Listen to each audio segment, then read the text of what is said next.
Swargate Shivajinagar बसस्थानकातील phone कायम व्यस्त, प्रवाशांची गैरसोय वाढली. स्वारगेट आणि शिवाजीनगर ही पुण्यातील महत्त्वाची बसस्थानकं असून इथून दररोज हजारो प्रवासी प्रवास करतात. मात्र इथल्या एक अत्यंत गंभीर समस्येकडे अद्याप कोणीही लक्ष देत नाही.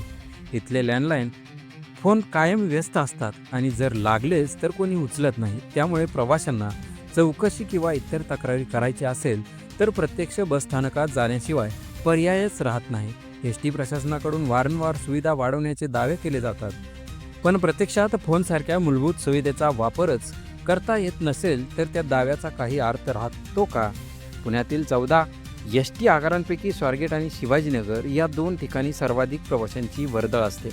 दररोज सुमारे 40 ते 50 हजार नागरिक इथून प्रवास करतात. विशेष म्हणजे मुंबईसह राज्याबाहेर जाणाऱ्या अनेक गाड्या याच आगारातून सुटतात.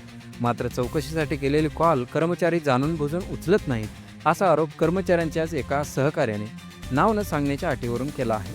4 महिन्यापूर्वी स्वारगेट बसस्थानकात महिला प्रवाशांवर अत्याचाराची घटना घडल्यानंतर सुरक्षा ऑडिट करून उपाययोजना करण्याचे आश्वासन देण्यात आले होते.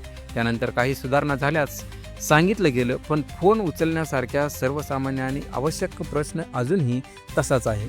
त्यामुळे आता प्रश्न असा आहे की प्रवाशांच्या सोयीसाठी नेमकी शिस्त कधी लागणार, तक्रार कुणाकडे करायची आणि प्रशासनाला या प्रश्नाची जाणीव आहे का नाही? प्रवाशांचा एकच सवाल, फोन उचलणार कोण आणि जबाबदारी घेणार कोण?